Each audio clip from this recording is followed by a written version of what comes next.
자, 이번 시간에는 가정과 사이클 부분부터 보겠습니다.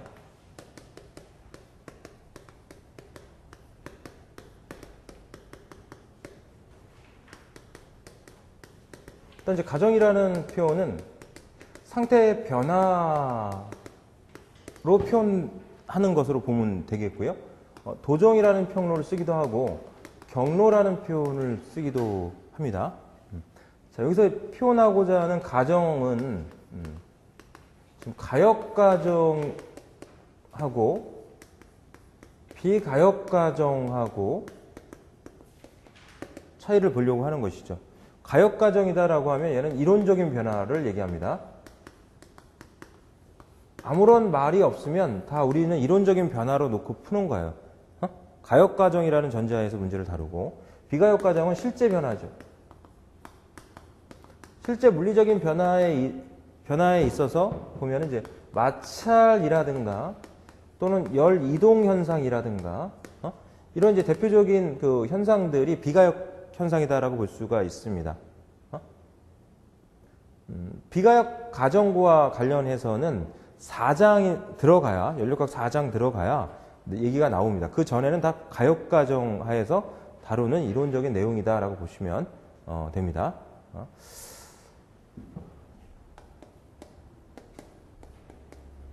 자, 그리고 연력학적인 그 함수의 표현이 있어.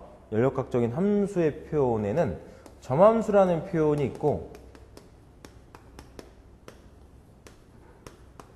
도정함수라는 표현이 있습니다. 점함수로 표현되는 값들은, 자, 우리가 이제 문제를 풀려면 방정식을 세워야 돼요. 식을 세워야 돼, 식을. 그 식을 표현하는 데 있어서 점함수 표현법이 있고 도정함수 표현법이 있다라고 보면 되는데, 이 점함수로 표현되는 값들은 다 상태량이에요. 연력학적 성질이라고 얘기하는 값들은 점함수 값입니다. 그러니까 얘네들은 점함수 표현 값들은 미소량을 잡아서 적분을 해가지고 표현하는 데는 지장이 없는 값들이야. 상태량은 상태 변화에 영향을 받지 않는다 이렇게 봤죠. 상태 변화와 무관하다 이렇게 봅니다. 상태량은. 그러니까 어떤 그 가정으로 변화를 되든지 간에 최초값하고 최종값만 있으면 계산할 수 있어요. 그게 이제 점함수라고 생각하시면 돼. 도정함수는 열과 열량하고 일량을 표현할 때는 얘는 도정함수로 표현이 돼서 얘는 상태점에서 값들을 알 수가 없어요. 하나의 상태에서 다른 상태로 상태 변화가 완료가 돼야지만 계산할 수 있다고 그랬죠. 계산식을 세울 때 얘는 도정함수라는 표현으로 식을 세워줘야 된다는 것이죠. 이렇게. 그래서 점함수로 표현되는 식들은 완전 미분방정식이라는 표현을 써요. 완전 미방 이런 표현을 쓰고, 도정함수로 표현되는 식들은 불완전 미분방정식, 불완전 미방 이런 표현을 씁니다. 이렇게. 자, 예를 들어서 하나의 상태에서 다른 상태로 이렇게 상태 변화가 이루어졌어. 이렇게. 1상태에 있을 때 온도가 T1이고 2상태의 온도가 T2야. 그래서 1에서 2까지 온도 변화가 이루어지는데 있어서 10도씨에서 100도씨까지 변화시키는데 직선으로 변화를 시키든가 어떤 방법으로 변화를 시키든가 관계없이 이렇게 변화를 시킬 수 있다는 거죠. 어떤 방법으로 해서 온도를 증가시키는데 열을 공급한단 말이에요. 예를 들어서 열을 공급해가지고 10도씨에서 100도씨까지 만들었다. 예를 들어서 열을 공급해서 열을 공급하는 과정이 이렇게 직선적인 과정이 있을 수 있고 임의의 어떤 형태로서 열을 공급할 수도 있고 T1 10에서 T1 100까지만 변화시키면 된다는 거죠. 어떤 방법으로 시키느냐에 따라서 공급하는 열의 크기는 달라질 수가 있어요. 어떤 과정으로 하느냐에 따라서.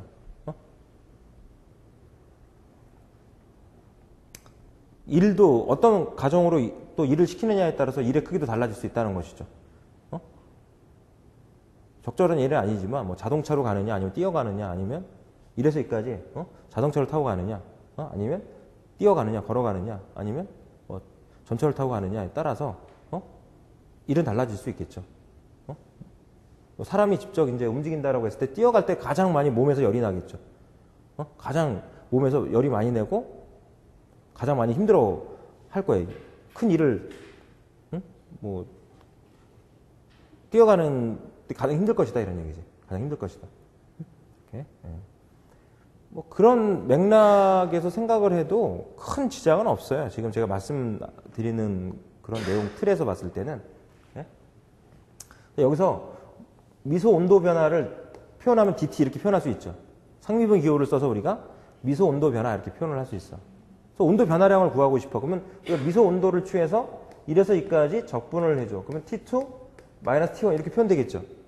이렇게 표현해서 이거를 우리가 델타 T 이렇게 표현한단 말이야. 자, 그래서 DT로 표현한 거랑 델타 T로 표현한 거랑 우리는 이제 같은 맥락에서 생각을 합니다. 자, 적분기호 생략할 거야. 미소 온도 변화에서 적분해가지고 델타 T 이렇게 넘기는데 이런 표현을 우리가 다 생략을 하고 제가 나갈 겁니다. 생략을 하고. DT 하면 P로 하면 그냥 델타 T로 바로 가. 적분하면 바로 가니까. 자, 점함수는 이게 가능해요. 이 표현들이 가능해. 점함수는. 그래서 완전 미방 이런 표현을 쓴다라고 보시면 돼. 근데 열량을 표현하는 데 있어서 미소 열량 DQ를 잡아가지고 1에서 2까지 열량이 변화해서 Q2-Q1 이렇게 해서 이걸 델타 Q 이렇게 쓸 수 있어, 없어? 얘는 쓸 수가 없어요, 이렇게. 얘는 쓸 수가 없어. 열이나 일은 이렇게 쓸 수가 없어요. 상태 1상태점, 2상태점에서 존재할 수 있는 값이 아니다. 우리가 얘기하는 열량은 하나의 상태, 다른 상태 변화가 완료가 된 그걸 기준으로 해서 표현하는 값이다 라고 하기 때문에 도종함수다 이렇게 얘기하는 거예요. 점함수가 아니라 도종함수다. 이렇게 쓰면 안 돼. 그러면 미소 열량, 미소 일량 이런 표현을 그럼 우리는 못 쓰느냐? 아니죠. 필요해요. 개념적으로 표현 우리가 할 때. 그래서 도종함수는 상미분 기호를 붙여서 표현하지 않습니다. 이 델타의 소문자를 써. 델타의 소문자를 써서 미소 열량하면 델타 Q 이렇게 표현합니다. 미소 열량 델타 Q 1에서 2까지 상태 변화 시 수열량을 표현하겠다. 그러면 얘를 적분을 해. 이렇게 쓸 수가 없어. Q12 이렇게. 1에서 2까지 상태 변화 시 수열량 이런 표현이에요. 또는 얘를 쓸 때는 Q12 이렇게 쓰거나 이렇게 써줘야 돼. 그래야 맞아. 그래야. 그래서 우리 교재에서는 이런 표현에 그 표현을 규칙적으로 적용을 시키고 있기 때문에 여러분들이 참고하셔야 돼요. 표현을. 뭐 DQ로 표현하나 델타 Q로 표현하나 미소 열량이야. 우리가 이렇게 받아들이면 되는데 그러나 우리가 고전 연력학 쪽에서 보면 이 정학 연력학에서만 놓고 보자면 이 맞다고 얘기는 안 합니다. 이제 일부 그 교재들은 일부 그 대학 교과서도 역시 보면은 미소 열량 이런 거 표현할 때 그냥 상미분 기호 붙여놓은 게 있는데 그거를 정확히 얘기하면 맞는 표현은 아니다라고 볼 수 있어요. 이렇게 델타라는 기호 붙여서 미소 열량, 미소 일량 이렇게 표현할 거니까 참고해 주시고 완전 미방과 불완전 미방의 차이점은 이런 점에 있다 이렇게 생각하시면 돼. 자, 이거 다 말문제로 다 나오고 있어요. 말문제들이 나오고 있고 그다음 사이클을 보면 뭐 가역 사이클, 비가역 사이클 이런 표현이 있죠.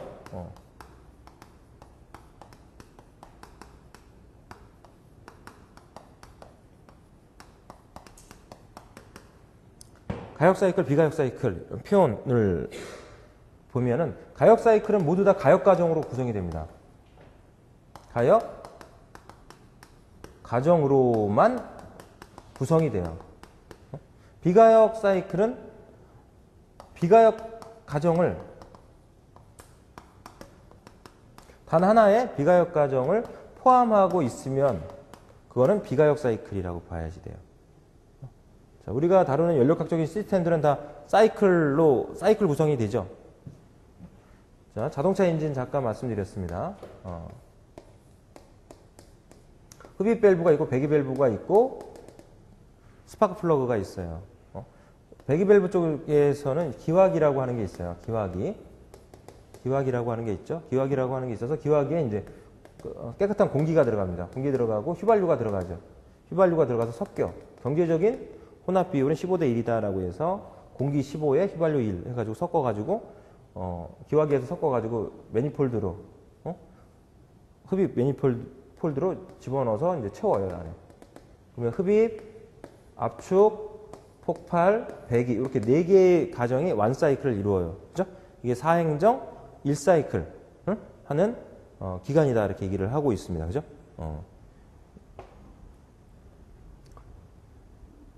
이렇듯이 연력학적인 시스템들은 몇 개의 상이한 과정으로 완사이클이 이루어지게 되는데 그 과정들이 다 가역 과정으로 구성이 되면 가역 사이클이고 그 중에 단 하나만이라도 비가역 과정으로 이루어져 있으면 비가역 사이클이라고 봐야지 되겠죠. 자, 우리가 아무런 말이 없으면 다 가역 사이클이야. 실제 사이클 우리가 해석 안 합니다. 해석 안 해요. 연력학에서 얘기하는 사이클들은 다 가역 사이클이라고 보면 됩니다. 가역 사이클, 즉 사이클, 동력 사이클이 있죠. 이런 건 다 동력 사이클로 봐야 돼. 동력 사이클이 있고 냉동 사이클이 있습니다. 동력 사이클은 사이클 구성이 얘는 시계 방향으로 구성이 돼. 시계 방향으로 사이클 구성이 이루어집니다. 냉동 사이클은 반시계 방향으로 사이클이 구성이 돼. 자, 요거는 기본적으로 이렇게 기억을 해주세요. 동력 사이클은 사이클 구성이 시계 방향으로, 그거의 반대 방향으로는 냉동 사이클. 이렇게. 네? 왜 그러냐? 왜 그러냐? 그거는 이제 4장에서 얘기를 해요. 4장에서 얘기를 할 겁니다. 그때 좀 보도록 하고요.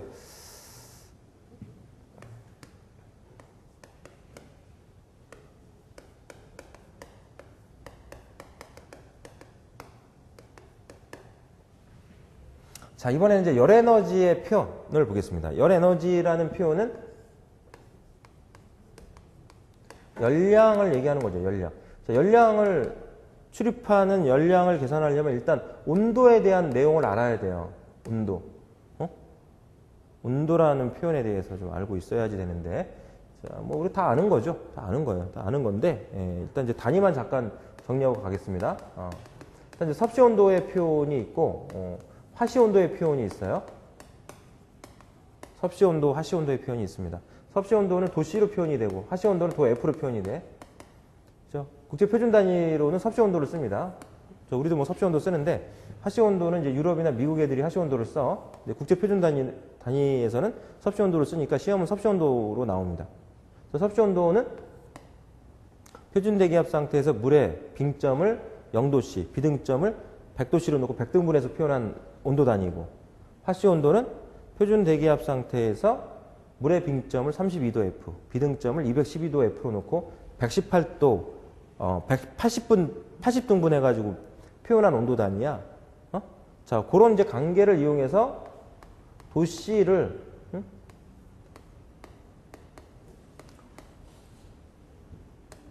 즉, 섭씨 온도, 화씨 온도를 서로 고칠 수 있는 공식이, 이렇게 표현이 돼요.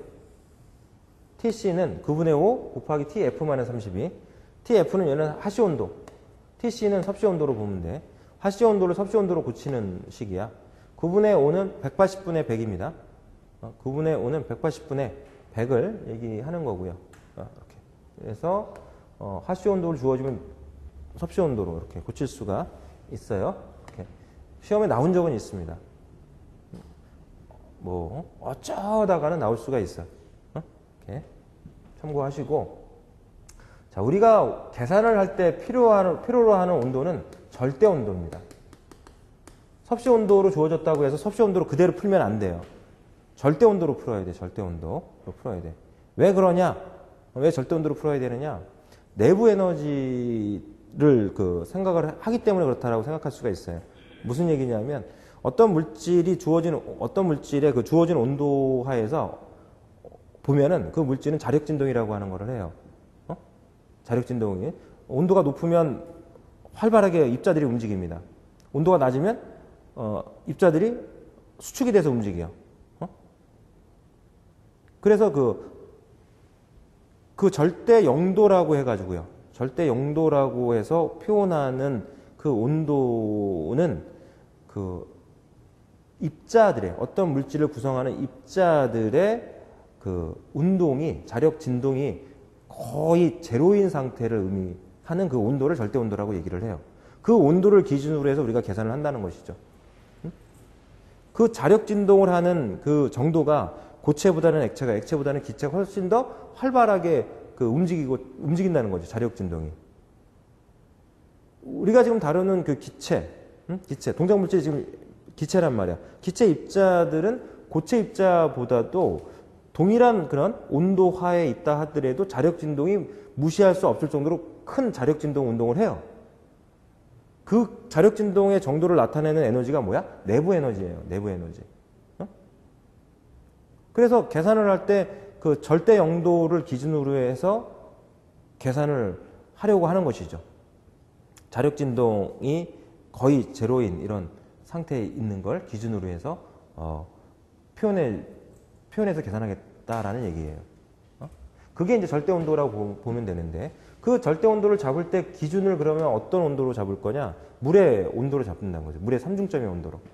표준 대기압 상태에서 물의 삼중점의 온도가 액체, 기체, 고체가 동시에 존재할 수 있는 그 온도, 그 온도를 마이너스 273.16도씨로 봅니다. 그 온도를 기준으로 해서 절대 온도를 우리가 표현하자라고 이제 기준을 잡은 거죠. 그래서 랭킨 온도가 있어요. 절대 온도에 일단 이제 켈빈 온도가 있죠.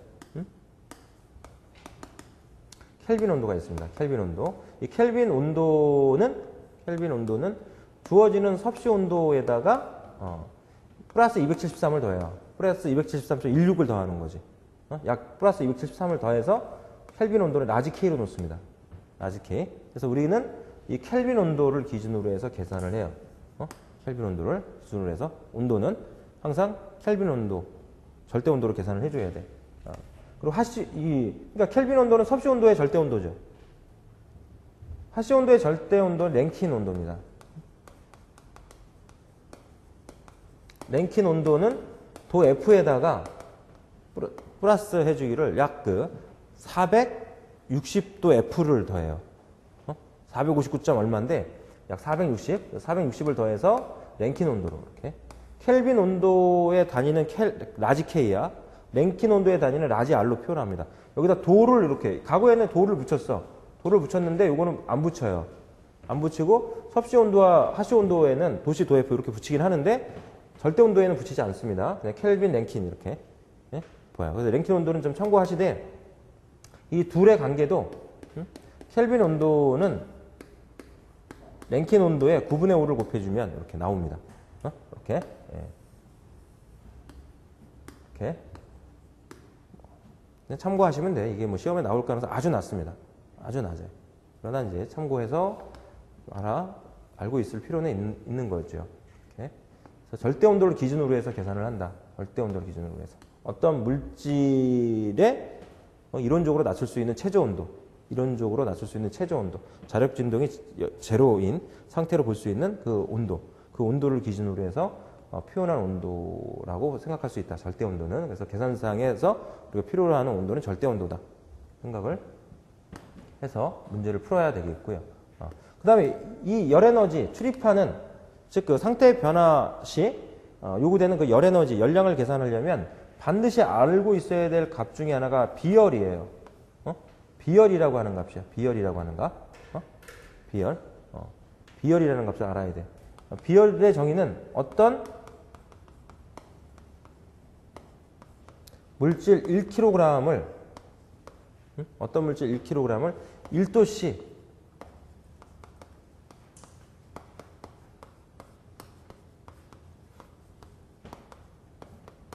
높이는 데 필요한 열량을 비열이라고 표현을 합니다.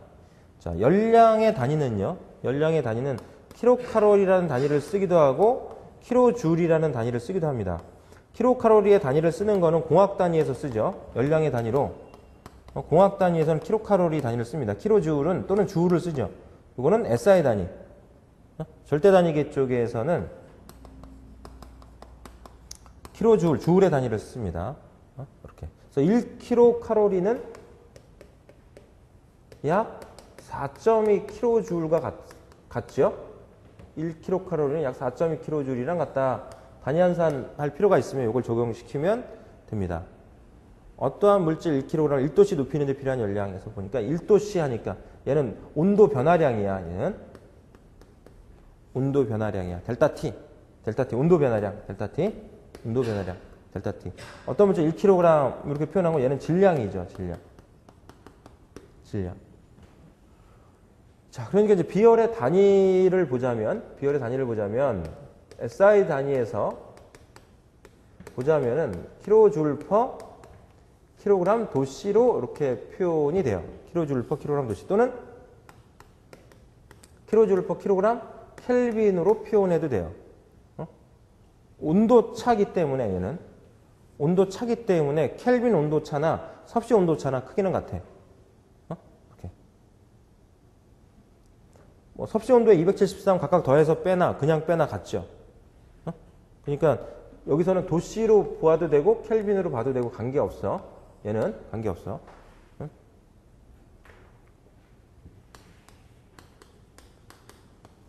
공학 단위계 쪽에서는 킬로 칼로리 퍼 킬로그램 도씨로 표현이 됩니다. 또는 킬로 칼로리 퍼 킬로그램 켈빈으로 표현해줘도 되고. 이렇게. 물의 비열은 문제상에서 안 주는 경우가 있어요. 물의 비열은 안 주는 경우가 있습니다. 이때 물의 비열은 상수로 취급이 돼서 약 1kcal per kg 도씨가 물의 비열이죠. 그건 1kcal의 정의 때문에 그래요. 1kcal의 정의는 순수한 물 1kg을 14.5도씨에서 15.5도씨까지 1도씨 높이는 데 필요한 열량을 1kcal라고 한다라고 합니다. 그래서 물의 비열은 1로 보는 거예요. 이렇게. 예. 자, SI 단위에서는 어떻게 킬로칼로리를 킬로줄로 고쳐야 되니까 4.2 곱해줘야 되겠죠. 약 4.2 킬로줄 퍼 킬로그램 도씨 또는 켈빈으로 놔도 상관없고 도씨로 봐도 되고 켈빈으로 봐도 되고 얘는 상관이 없다. 온도 차기 때문에 그렇다. 이렇게. 예. 자, 그래서 물의 비열은 안 주는 경우가 더 많다. 문제상에서. 그러면 알고 있어야 풀린다는 거죠. 보통 이제 그 기체의 경우에는 비열을 온도의 함수로 이렇게 온도의 함수로 주어져요. 온도의 함수로 봅니다. 온도의 함수로. 온도가 변하면 기체의 비열은 변하는 거로 보지만 물과 같은 액체의 경우에는 온도가 변해도 크게 변하지가 않아요. 자, 사실은 이제 우리가 연력학을 공부하기 전에 유체역학을 공부하고 연력학을 이렇게 공부를 해주면 이해하는 데 좀 많이 도움이 될 수 있는 부분들이 있어요. 그래서 그 액체 같은 경우는 온도가 올라가서 확 상이 기체로 변하지 않는 한은 뭐야? 온도가 올라가더라도 물 액체 입자들의 운동성이 그 기체 입자의 온도 변화보다도 운동성이 그렇게 크지는 않죠. 크지는 않아요. 그래서 비열을 액체 같은 경우는 온도가 좀 변하더라도 액체 상태에만 있을 때 얘기하는 거예요. 액체에서 기체 상태 변하고 이런 것까지 보는 게 아니라 상수 취급해요. 온도가 변해도 비열은 일정한 상태로 취급을 해. 액체 같은 경우는. 그러나 기체는 그렇지 않다는 거죠. 기체는 온도가 변하면 비열도 변하는 거로 봐서 온도의 함수로 이렇게 취급을 해서 좀 다룹니다. 그래서 기체 같은 경우에는 비열을 온도의 함수로 줘갖고 적분해서 문제 풀게끔 이런 식으로 문제들이 이제 출제가 되고 있어요. 상수면은 그냥 온도 변화량만 이용해서 수열량을 표현할 수가 있고요. 이렇게.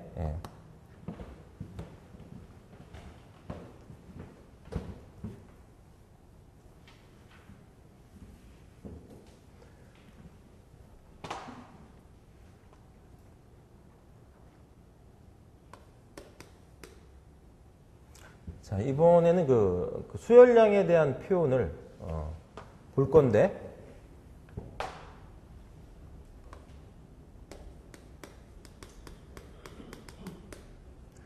자, 말씀드렸듯이 이제 BRC가 온도의 함수로 표현이 될 때는 수열량을 계산하겠다 그러면 질량의 비열에다가 온도 변화를 취해서 계산을 해야 돼요. 이렇게. 수열량을 구할 때 C가 비열일 때는 이렇게. 비열의 질량 곱하고 온도 변화량 곱해주면 수열량이 나와요. 수열량이 나와. 자, 차원으로 보면 그렇죠. 지금 비열의 단위를 어떻게 봤어? 비열의 단위를 킬로줄 퍼 킬로그램 켈빈으로 봤으니까 온도 차를 곱해주고 질량을 곱해주면 열 에너지의 단위로 표현이 돼요. 자, 그걸 이제 따서 이제 식을 만든 거야.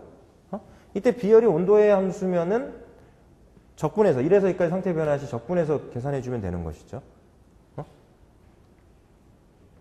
질량은 1에서 2까지 상태 변화가 일어날 때 질량은 변하지 않죠. 질량은 항상 보존이 됩니다. 질량 보존 항상 성립이 되는 거니까 질량은 밖으로 나가고 비열 C가 온도의 함수로 주어지는데 뭐 다항식 형태로 주어져. 시간 t의 뭐 제곱, 세제곱 뭐 이런 식으로 다항식으로 주어지기 때문에 적분 자체는 간단한 적분이에요. 간단한 적분으로 이제 해서 출제가 됩니다. 자, 여기서 평균 비열을 구하라라는 문제가 나올 수 있어. 평균 비열을 구하라. CM으로 놓습니다. 평균 비열이라고 하는 거는 비열이 온도의 함수일 때 상수로 취급할 수 있는 비열을 얘기를 하는 건데 지금 수열량을 구할 때 인테그랄 1에서 2까지 m의 비열의 온도 변화 dt로 해서 이렇게 구하는데 만약에 이제 비열이 상수라고 한다면은 어떻게 돼요? 상수라고 한다면 질량 곱하기 비열 곱하기 온도 변화량 그냥 이렇게 구해주면 되죠. 이렇게 구할 수 있는 비열 값을 지금 평균 비열이다 이렇게 얘기를 한 거로 생각하면 돼. 그러니까 이제 평균 비열을 구하려면 평균 비열은 온도 변화량 델타 t분의 인테그랄 양쪽에서 질량은 없어지겠죠. 없어져. 1에서 2까지 ct dt 얘는 뭐 대문자로 쓰든 소문자로 쓰든 관계없고 온도니까 관계없어. 이렇게 해서 이제 평균 비열을 계산해 주면 돼. 평균 비열을 구하라 이런 문제가 출제가 되기도 한다.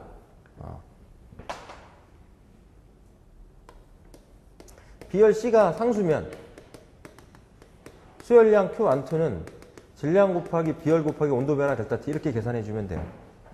자, 그러면 단위는 킬로줄, 킬로칼로리 단위로 표현된 거야. 앞에서도 마찬가지고요.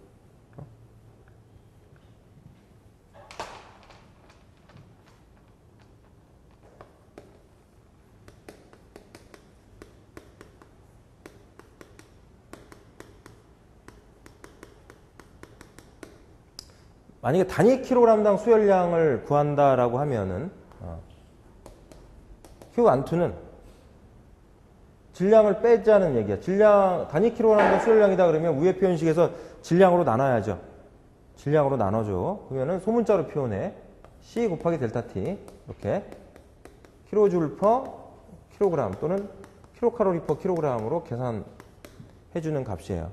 자, 이렇게. 소문자로 표현하는 식이 있고 대문자로 표현하는 식이 있어. 이 소문자로 표현하는 식은 뭐야? 얘는 강도성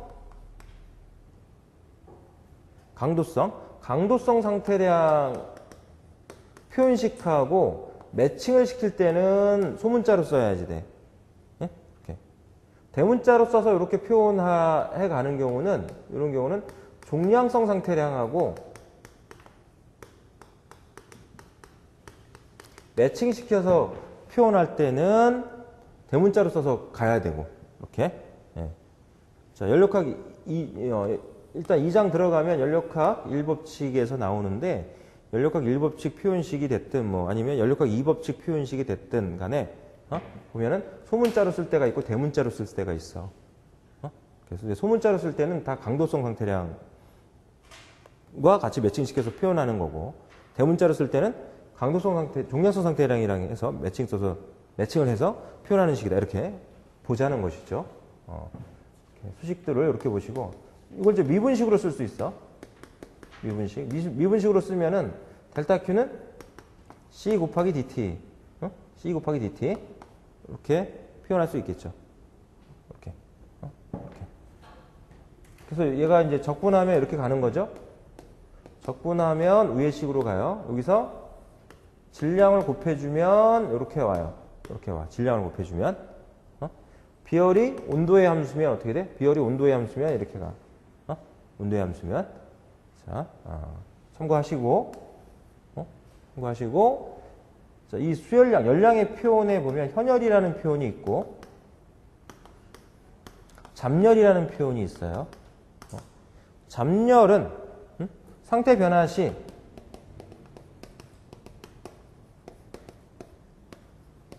온도 변화, 상태 변화 시 온도 변화가 발생하지 않을 때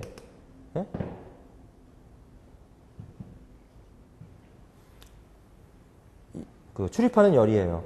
잠열이라는 표현은. 다시 표현하면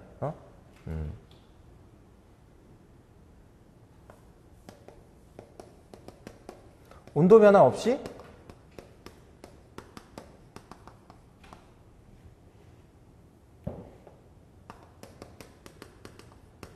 상태 변화를 시키는 수열량이야. 잠열은 온도 변화 없이 상태 변화를 시키는, 상태 변화를 가져오는 수열량을 잠열이라고 해. 그럼 현열은? 지금 이게 다 현열 구하는 식이야. 이게 다. 현열 구하는 식이야. 현열은 상태 변화 시 온도 변화가 수반이 되는 열량을 현열이라고 얘기를 합니다. 온도가 변하면 현열, 온도가 변하지 않으면 잠열 이렇게 표현을 하는데 이 잠열에는요. 잠열에는 융해 잠열이 있고 증발 잠열이 있어. 자, 물 같은 경우에 얘를 얼음으로 만들어. 얼음을 또 물로 만들 수 있죠. 0도씨 물을 0도씨 물 1kg을 0도씨 얼음 1kg으로 만들어. 자, 이때 온도 안 변하죠? 0도씨 물을 전부 다 얼음으로 만들 때까지는 온도가 변하지 않아. 마찬가지로 0도씨 1kg의 얼음을 녹여갖고 0도씨 1kg의 물로 만들어. 이때 온도로 변하지 않아. 그 다음부터 이제 그 온도가 올라가기 시작을 하죠. 이렇게. 자, 이때 이제 그 필요한 잠열이 융해 잠열이라고 얘기합니다. 융해 잠열이라고 해서 이때 융해 잠열이 얼마 필요하냐면 80kcal/kg이 필요해요. 1kg당 80kcal의 열량이 필요해. SI 단위로 하면 곱하기 4.2 해주면 되죠. 곱하기 4.2 해주면 약 335kJ/kg의 열이 필요해요. 이거는 자 기억을 해둘 필요성이 좀 있습니다. 안 주면 이걸 갖고 풀어야지 되니까. 일단 물을 증기로 만들 수도 있어요. 증기로. 표준 대기압 상태에서 물 100도씨를 1kg의 100도씨를 증기 1kg의 100도씨로 만들어요. 이렇게. 또는 증기를 물로 액화시켜. 이렇게. 1kg의 100도씨 증기를, 수증기를 1kg의 100도씨 물로 만들어. 이때 필요한 잠열이 증발 잠열이야. 이때 증발 잠열이 약 540kcal/kg이 필요합니다. 공학 단위에서는 540kcal/kg. 여기서 곱하기 4.2를 곱해주면 2260. 약 2260kJ/kg이 필요하고요. 그래서 SI 단위로 기억을 해줄 분들은 SI 단위로 이렇게, 공학 단위로 기억을 해줄 분들은 곱하기 4.2에서 고쳐서 문제를 풀면 되니까 그렇게 이제 해도 되겠고요. 잠열에 대한 표현을 참고하셔야지 됩니다. 잠열에 대한 표현을 참고해라.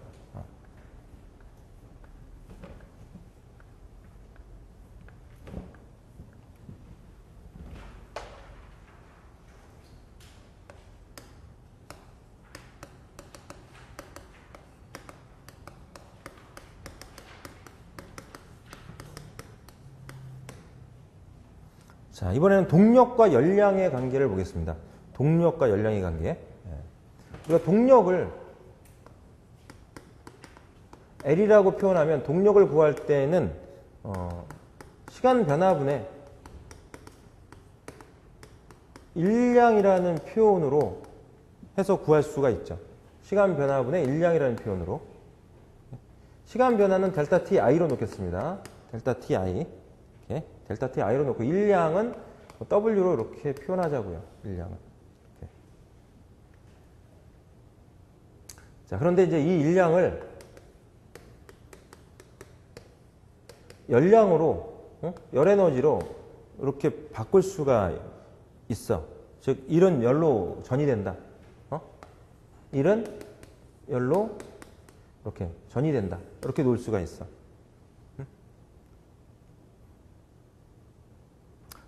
그 교과서적인 예를 들면, 교과서적인 예를 들어보면은 그 배가 움직일 때 배를 움직이게 하는 그 스크류가 물속에서 회전 운동을 합니다. 물속에서 스크류가 회전 운동을 하는데 물 주위의 온도가 올라가더라는 얘기예요. 왜 올라가느냐 하면 스크류가 돌면서 물 입자하고 마찰을 일으키죠. 운동을 하면서 마찰을 일으키니까 그 마찰열에 의해서 온도가 상승하는 거야. 그 온도를 상승시키는데 준 그 열량, 그 열량은 여러 가지 마찰열이죠. 그 마찰열은 뭐랑 같냐 하면 스크류가 회전 운동하면서 한 일의 크기랑 같아요. 자, 뭐 예를 들어서 여러분들 요즘 그 선풍기 많이 사용할 텐데 그 선풍기가 돌아갈 때 뒤에 보면은 이제 모터가 있어요. 선풍기는 이제 충류형 그 유체 기계로 생각할 수가 있어. 모터가 회전하는 축 방향으로 그 유체가 흘러가는 거야. 우리가 이제 시원하다라고 느끼는 거는 그 공기가 우리 주위로 이렇게 지나가면서 우리 그 피부에 그 땀이 맺힐 거 아니야. 땀이 맺혀 있는데 그 땀이 순간적으로 어떻게 돼? 증발이 되는 거야. 공기가 이렇게 지나가면서. 그렇기 때문에 우리가 시원하다 이렇게 느끼는 거거든요. 그러니까 이제 바람을 그 모터 축 방향으로 쭉 이동을 시키는 그런 방식이야, 선풍기가. 그러니까 선풍기가 프로펠러가 이렇게 회전 운동을 해요. 그때 뒤에 모터를 만져보면 모터가 뜨끈뜨끈하죠. 그 모터에 발생하는 열은 뭐야? 프로펠러가 돌아갈 때 발생하는 그 일의 크기랑 같아요. 자, 물을 끓이는 이런 기계가 있어요. 커피포트 이런 거. 커피를 마시려고 커피포트로 물을 끓입니다. 그때 커피포트로 물을 우리가 수돗물 받아 그러면 뭐 지금 뭐 10도 전후로 이렇게 될 텐데 딱 받아가지고 끓여서 한 100도씨 가까이 되면 이제 빨빨 끓어. 그때 이제 그 커피포트로 물을 끓였을 때 발생된 그 열량은 커피포트로 물을 끓이기 위해서 시킨 일의 크기랑 같아요. 그런 얘기야, 그러니까. 온수기로 물을 데폈다. 그러면 온수기로 물을 데피는데 필요한 그 일이 있죠. 단시간당 일량이 있어. 그게 뭐야? 동력이야. 온수기의 동력, 온수기의 용량이죠, 결과적으로. 커피포트의 용량이 어떻게 되느냐. 이런 것들을 알면, 이런 이제, 개념에서 그 일이 전부 열로 전이될 수 있다라고 하는 이런 걸 적용시켜서, 시간을 구할 수 있죠. 몇 시간, 몇 분 걸리겠구나. 이런 것들. 이렇게. 자, 그런 맥락에서 지금 표현하는 거야. 그래서, 동력과 열량의 관계를 이렇게 식을 세워서, 열량을 계산할 때, MC 델타 T. 이때 델타 T는 온도 변화량 얘기하는 거죠. MC 델타 T는 연력학적인 시스템의 동력에다가 시간 변화량을 곱해줘. 이렇게. 그래서 뭐 킬로줄이나 킬로칼로리로 이렇게 맞춰서 문제를 해결할 수가 있어요. 자, 이런 맥락에서 풀 수 있는 이런 문제들이 자주 나온다. 동력과 열량의 관계를 이용해서 이렇게 푸는 문제들. 그래서 뭐 온수기, 뭐 절연기, 온수기로 물을 끓이는데 뭐 몇 분 걸리겠느냐, 뭐 이런 문제 나오면 다 이 관계 적용시키는 거야. 이 관계 적용시켜요. 이게 다 뭐랑 관련이 있는 얘기냐면 연력학 1법칙이랑 관련이 있는 거예요. 연력학 1법칙이랑 관련이 있습니다. 이제 2장에서 좀 얘기를 할 거고, 동력과 열량의 관계에 이렇게 좀 적용시킬 수 있어야 되겠고. 동력의 단위라든가 이런 것들은 재료학 하면서 한번 말씀드렸죠. 동력의 단위로 킬로와트를 쓰는데 1킬로와트는 100이 킬로그램 포스 메타 퍼 세크랑 같습니다. 그죠? 그리고 이 값은 0.735 아니구나. 1.36 마력이랑 같죠? 얘는 1.36 마력이랑 같다 이렇게 봤고 1마력은 PS는 PS 마력 표현이죠. 마력 표현인데 국제 미터 마력의 단위야 얘는. 마력의 단위로 HP를 쓰는 경우도 있어요. 이거는 영국식 마력. 영국식 마력의 그 단위예요. 국제 미터 마력은 이건 프랑스식 마력이라고도 얘기를 합니다. 그래서 국제 미터 마력을 우리가 쫓아가기 때문에 단위를 쫓아가기 때문에 거의 마력은 PS로 이렇게 놔요. 가끔 HP로 놔도 똑같이 76, 76이 아니라 75죠. 75kg 포스 메타 퍼 세크로 이렇게 봅니다. 1HP가 76이야. 1HP가 76kg 포스 메타 퍼 세크인데 그렇게 안 보고 그냥 75로 풀어요. 그냥 75. 국제 미터 마력에서는 75kg 포스 메타 퍼 세크. 이 값이 약 0.735kW랑 같은 거지요. 자, 이 1kW를 달리 표현하면 약 860kcal per hour로 이렇게 표현하고요. 1마력은 632.5 또는 632.3 또는 632.5로 표현하기도 합니다. kcal per hour라는 단위를 쓰기도 해요. 이런 건 이제 주로 공학 단위에서 많이 쓰는 단위인데, kcal per hour, 킬로와트 아워 이런 단위. 예. 자, 참고해서 알아두셔야 돼요. 어쨌든 이거는 알아두셔야 돼. 킬로칼로리 per hour로 되어 있는 이런 문제들도 해결할 수 있어야지 됩니다. 그러면은 여기서 1kWh라는 이런 표현을 쓸 수 있겠죠. 1kWh는 860kcal가 돼요. 이렇게 1마력 hour는 632.5 또는 632.3 kcal로 이렇게 표현할 수 있는데 킬로와트 아워나 킬로와트 마력 아워라고 하는 단위도 쓴다는 거예요. 얘는 다 에너지 단위야. 킬로와트 아워나 마력 아워는 에너지 단위입니다. 자, 이런 단위들도 쓴다. 이게 에너지의 단위다라고 하는 거 참고하시고 열 에너지 단위는 킬로칼로리. 자, 이건 다 2장에서 한번 얘기를 할 기회가 있을 거예요. 킬로칼로리라는 단위에 대해서 이 줄의 실험에 의해서 나온 그런 결과로 이런 식들을 다 정리하는 거기 때문에 나중에 2장에서 한번 얘기할 기회가 있을 겁니다. 자, 어쨌든 단위는 이렇게 이제 정리를 해 두셔서 문제를 해결하는 데 지장이 없도록 해 줘야 되겠다. 네.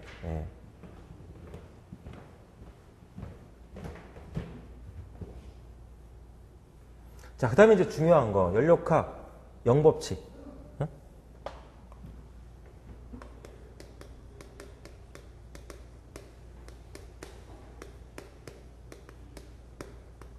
연력학 영법칙은 온도 평형의 법칙이라고도 표현합니다. 이렇게. 즉, 고온체가 있고, 저온의 물체가 있어요. 저온체가 있습니다. 고온체의 온도는 TH, 저온체의 온도는 TL로 놓겠습니다. 그러면 고온체에서 저온체로 열은 이동하죠? 열이 이동해. 열이 이동이 있습니다. 고온체, 저온체로 열이 이동을 해. 언제까지? 두 물체의 온도가 같을 때까지. 열이 이동을 하죠. 열은 고온의 저온으로 이동을 합니다. 그래서 이 TM을 평균 온도로 표현합니다. 평균 온도. TH도 TM으로, TL도 TM으로 바뀔 때까지 열이 이동이 돼요. 고온체에서 저온체로 열이 이동을 합니다. 이게 이제 온도 평형의 법칙, 연력학 제0법칙이다 보면 돼. 그럼 이때 열수수의 합은 제로가 됩니다. 고온체가 저온체로 빼앗긴 열은 저온체가 고온체로부터 얻은 열의 크기랑 같아. 이때 비열은 각각 CH 질량은 MH 이렇게 놓자고요. 비열 CL 질량은 ML 이렇게 놓겠습니다. B열들은 일정한 지금 상태로 놓죠. B열들은 일정한 상태, 즉 놓겠습니다. 즉 일정한 상태로 놓겠다는 얘기는 뭐야? 상수로 취급하겠다는 거죠. 상수로.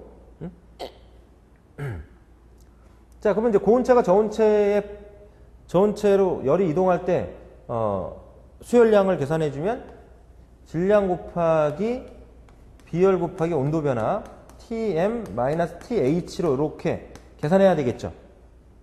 고온체가 저온체로 이동한 열량은 MHCH 곱하기 Tm-TH. 저온체가 고온체로부터 얻은 열량은 얻은 열량의 크기는 ml, cl, 온도는 Tm-Tm 이퀄 제로 이렇게 표현이 돼요. 표현이 돼. MH 곱하기 CH 곱하기 TH-TM 이렇게 바꾸겠습니다. 자, 그렇다는 얘기는 요 좌변의 첫 번째 항이 우변으로 넘어갔다는 얘기야. 지금 온도 관계는 어떻게 돼요? 온도 관계는 TH가 가장 높고 그 다음에 TM, 그 다음에 TL 이렇게 되겠죠. 온도 관계는. 온도 관계가 이렇게 되니까 TM-TH는 0보다 작아. TH-TM은 0보다 큽니다. 넘어갔다는 얘기예요. 마이너스가 이쪽으로 넘기면 마이너스 가로 안으로 집어넣었죠. 그래서 이렇게 표현했어. 이 크기는 ml 곱하기 cl 곱하기 Tm-TL과 같다. 이렇게 식을 세우죠. 이렇게. 즉 고온체가 저온체에 빼앗긴 열의 크기는 저온체가 고온체에 얻은 열의 크기랑 같다. 이렇게 식을 세우면 돼. 항상 연료가 제0법칙 열수수의 합은 제로다. 두 물체의 온도가 같을 때까지 열 이동은 발생을 한다. 고온체가 저온체에 빼앗긴 열은 저온체가 고온체로부터 얻은 열과 같다. 이렇게 식을 세워서 푸는 문제들이 나올 가능성이 높다. 연료가 0법칙 꼭 알아두셔야 됩니다. 자, 여러분들 이렇게 이제 제가 판서를 해드려서 여러분들이 필기를 하시는데 제때 좀 복습을 해주셔야 돼. 가끔 가다 보면은 오셔가지고 이거 뭘 얘기하는 거죠? 이렇게 물어보는 분이 있어. 그러니까 이제 필기해 두시고 시간이 오래 지나니까 이제 곱배, 저온 뭐 이런 거 써놓으니까 이게 뭔 말인지 이건데 제때 복습을 좀 해서 정리를 해 두시는 게 좋고 연력학 1법칙, 0법칙, 1법칙, 2법칙 이런 얘기들은요. 직장을 구해야 되는 분들도 계실 거예요. 면접 볼 때, 전공 면접 볼 때 물어보는 경우도 있어요. 연료가 0법칙이 뭐냐, 1법칙이 뭐냐 이렇게 물어보는 경우도 있기 때문에 개념적인 것들은 간단하게 여러분들이 알고 계셔야 될 필요성도 있습니다. 실제 이제 면접 보고 와서 이제 하는 얘기를 들은 거니까 어떤 친구는 막 예전에 몇 년 전인데 이제 가스공사 면접 보고 온 친구인데 그 친구 와가지고선 필기는 혼자 공부하고 이제 실기 공부하러 왔더라고. 그래서 얘기를 한번 했는데 면접을 보러 갔는데 면접관이 막 혼내더래. 그래서 그러니까 왜 혼낸 이유가 자격증도 하나도 안 따고 뭐 했냐. 그 친구는 요 서울 시내 안에 있는 대학 나온 친구야. 대학 나온 친구인데 또 불구하고 이제 얘기를 이렇게 하는 거야. 토익 점수 800이 넘어가더라고. 근데 이제 하는 얘기가 자격증도 하나 안 따고 뭐 했냐 이렇게 얘기가 돼가지고 이제 자격증 꼭 있어야 되나 보다 이제 하고 이제 왔는데 꼭 있어야 되는 건 아니에요. 특히 가스공사는 꼭 있어야 되는 건 아닙니다. 근데 면접 볼 때 누가 들어오느냐에 따라 틀린 거예요. 면접 보러 들어올 때 실무진이 그냥 경제나 이런 쪽에서 전공했던 이런 사람이면 잘 모르잖아요. 그러니까 일반적인 거 물어보는 거고 또 이제 어떤 경우에는 이제 우리 이제 전공자가 들어와서 실무 면접 보는 경우에 이제 얘기를 하는 경우가 있는 거지 항상 그런 건 아닌데 그 친구가 와가지고 자기가 그렇게 얘기해서 참 심각하게 받아들였다. 그래서 자격증 따야 되겠다라고 와서 이제 공부해서 따서 갔는데 그런 친구들도 있고 어쨌든 전공을 여러분들 기사 준비를 이렇게 해주시면 그 전공 면접 준비는 또 어느 정도 또 준비가 또 되는 부분이 없지 않아 있어요. 이제 그런 게 또 장점이라고 볼 수 있죠. 그러니까.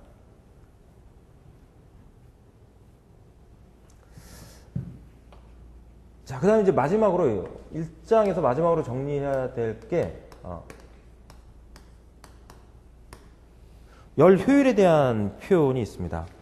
열 효율에 대한 표현이 있어. 이렇게. 열 효율은 입력분의 출력입니다. 자, 지금부터 이제 효율에 대한 얘기들이 많이 나올 수 있는데요. 어쨌든 가장 기본적인 효율의 표현은 입력분의 출력이에요. 입력분의 출력. 이렇게 봅니다. 자, 여기서 지금 정리하고자 하는 거는 지금 열 기간인데, 열 기간을 기준으로 해서 이렇게 봅니다. 열 기간을 기준으로 해서. 그래서 앞에서 봤던, 가솔린 엔진이다. 가솔린 엔진이다. 그러면, 이렇게 연료가 들어와요. 연료가 이렇게 들어오는데, 단위 시간당 들어오는 열량이 있어. 그 열량을 MF 다수로 표현하겠습니다. 이렇게. 연료량이죠. 열량이 아니라 연료량 얘기하는 거야.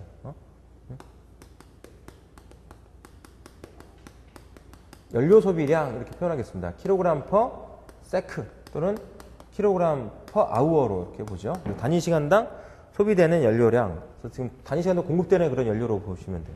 그 다음에 연소를 시키죠. 얘가 연소를 시키면 열이 발생하죠. 자, 그 표현을 뭐라고 얘기해? 발열량이라고 얘기를 해요. 발열량. 이 발열량의 표현에는 저희 발열량이 있고 고위 발열량이 표현이 있습니다. 네.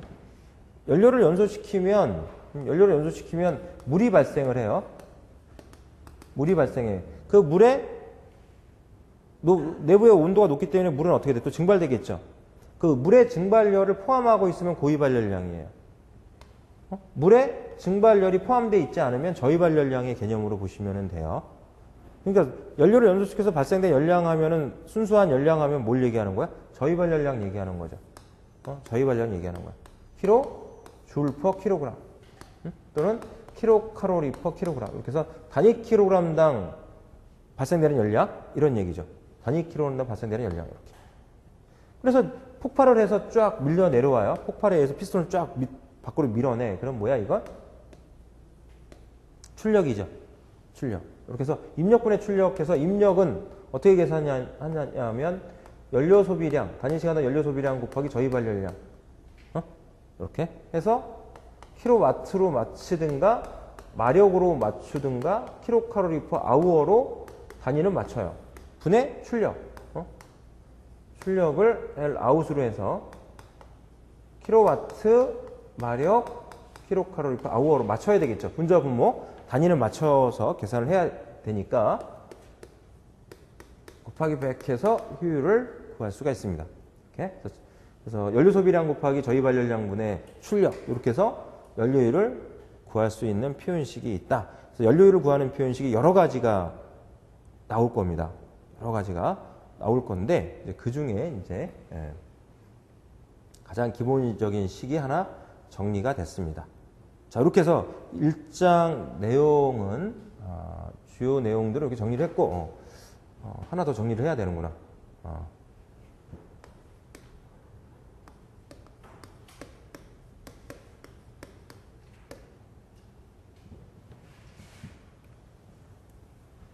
열 전달 현상을 좀 정리해야 되네요. 열 전달 현상.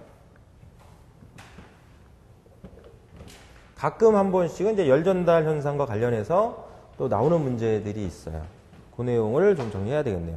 교재에는 이제 앞 페이지에 있을 겁니다. 1장 앞 페이지 부분에 있습니다. 자, 열 전달 현상에는 전도, 대류, 복사, 열 전달 현상에서 기본적으로 세 가지 현상이 있죠. 세 가지 현상이 있습니다.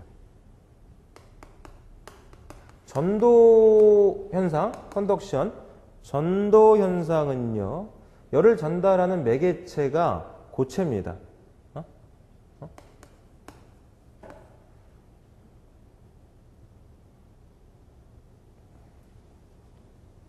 고체를 매개체로 해서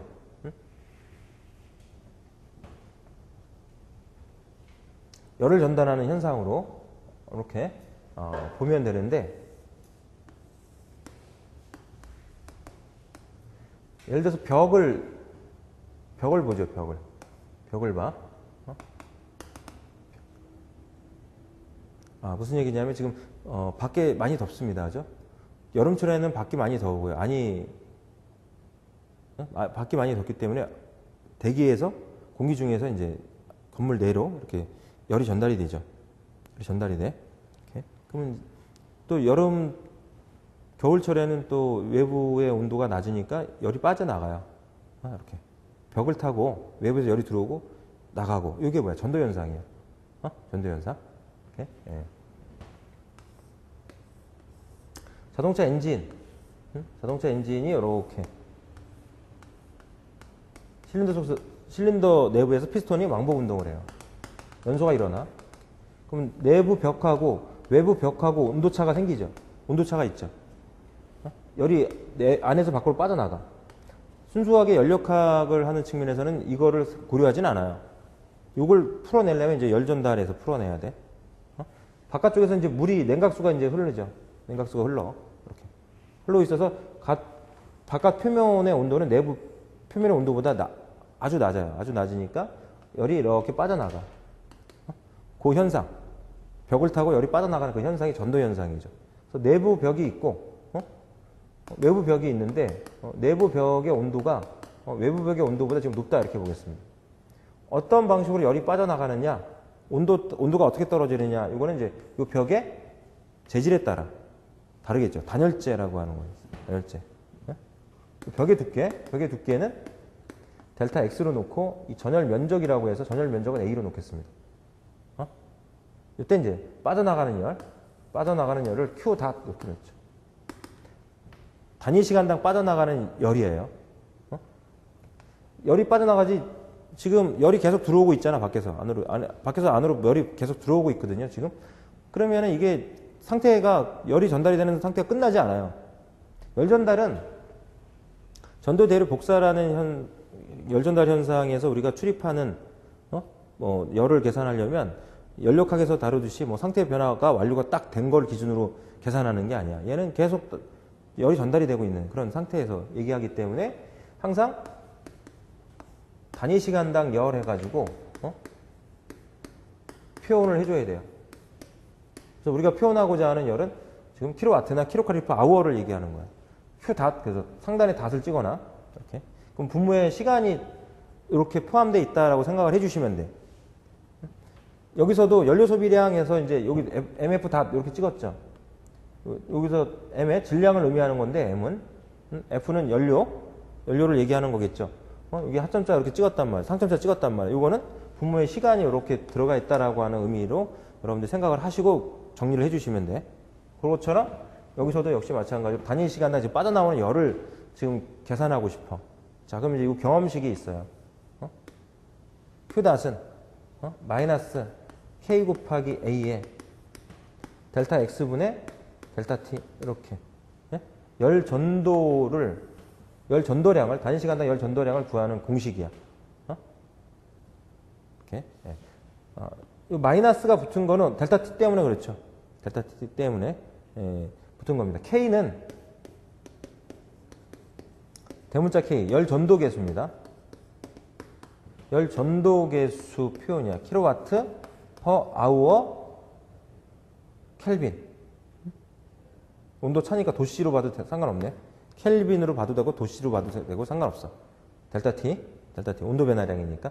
킬로와트 퍼 메타 도씨 또는 킬로 칼로리 퍼 메타 아우어 도씨로 표현되는 값이야. 열 전도 계수.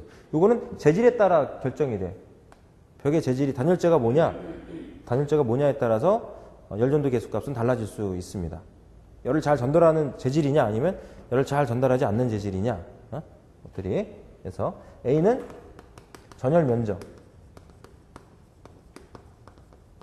메타 제곱, 델타 X는 벽 두께입니다. 메타가 되겠죠. 이렇게 해서 계산하면 킬로줄 퍼 세컨, 킬로와트로 또는 킬로와트 아워로 표현이 됩니다. 마이너스가 델타 T는 낮은 온도에서 높은 온도를 뺐기 때문에 얘가 0보다 작으니까 지금 마이너스가 나와요. 그래서 마이너스가 붙은 거야. 그 마이너스를 없애면 높은 온도에서 낮은 온도를 빼주면 돼. 네? 이거는 전도 현상이 있고, 그다음에 대류 현상이 있어. 대류 열전달 현상. 열전달 학점 이수한 분들은 아마 열전달 뭐 쉬운 과목은 아니었다 이렇게 생각을 할 거예요. 전도까지는 그래도 좀 괜찮은데 대류 넘어가면 이제 복잡해지죠. 자연대류, 뭐 강제대류 해가지고 뭐 복잡해집니다. 복잡해져. 뭐 실험식, 뭐 경험식들 나오고 뭐 그래서 열심히 공부를 하더라도 어쨌든 그래서 제가 학부 다니면서 느꼈던 거는 그냥 교수 그냥 잘난 척 하고 있구나 이제 그런 생각이 들 정도로 개인적으로 그런 생각을 했어. 이제 시험 문제 나오는 것도 뭐 이상한 거 내고 말이야. 오픈북 준다 그러고 하루 종일 뭐 집에도 못 가게 붙잡아 놓고 풀어야 풀리지도 않고 그런 이제 기억들이 좀 있는데 그리고 답안지라고 해서 나눠주면은 그냥 A4 용지 뭐 한두 장 이것도 내가 못 풀어서 하루 종일 이게 시험 보고 있었나 이런 생각이 들 정도로 좀 그런 기억들이 좀 생각이 나는데 근데 학부 과정에서 들은 건 그게 괜찮은데 이제 제가 지금 말씀드린 건 이제 대학원 과정에서 했던 그런 이제 부분을 좀 말씀드리는 거죠. 쉽지는 않아 어쨌든. 이렇게. 자, 대류 현상은 지금 여기서 지금 생각을 해보면 돼요. 여기 냉각수가 이렇게 흘러가면 엔진 바깥쪽 표면의 온도보다도 냉각수 온도가 더 낮죠, 그죠? 그러니까 이제 고체 표면에서 액체 쪽으로 열을 빼앗기게 돼요. 이런 현상이 이제 대류 현상이라는 거죠. 그래서 대류는 고체와 유체 사이의 열 전달 현상입니다. 또는 유체와 다른 유체, 그 사이에서 이루어지는 열 전달 현상으로 보면은 돼요. 지금 같은 경우도 뭐 내부 온도가 덥고 에어컨에서 이제 시원한 바람을 불어줍니다. 그러면 이제 고온의 그 공기하고 저온의 공기하고 서로 이제 열에 대한 인터랙션이 있죠. 그런 현상도 다 이제 대류 현상이다 이렇게 생각을 해볼 수가 있습니다. 이렇게. 그래서 대류 열 전달 시 열 전달량은 Q닷은 HA의 델타 T로 풀어요. HA의 델타 T. 그래서 킬로와트 또는 킬로칼로리 퍼 아워로 표현을 해서 구합니다. H는 대류 열 전달 계수라고 표현합니다. H는 대류 열 전달 계수라고 해서 킬로와트 퍼 메타 제곱 도씨. 여기도 온도 차니까 도씨로 들어가야죠. 이렇게. 아니면 킬로칼로리 퍼 메타 제곱 아워 도씨. 이렇게 주어지는 값이에요. 대류 열 전달 계수. 주어져야 되는 값들입니다. A는 전열 면적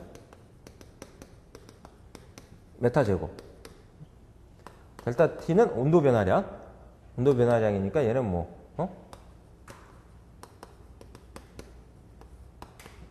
도씨 또는 켈빈 이렇게 표현해도 상관은 없을 거고요. 그다음에 이제 마지막으로 이제 복사 열 전달 현상이 있어요.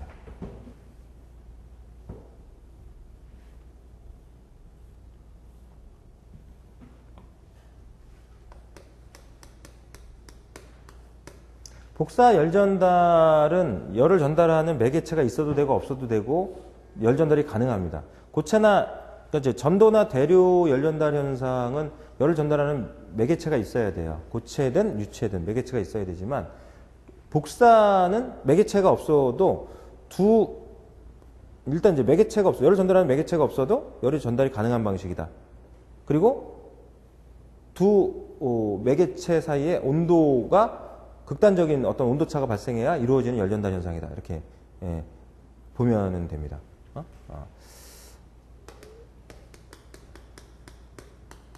진공 상태에서도 열이 전달이 돼요. 복사 열 전달은.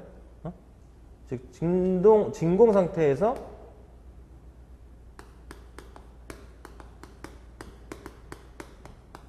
전자기파 형태로 전자파 형태로 열 전달이 가능한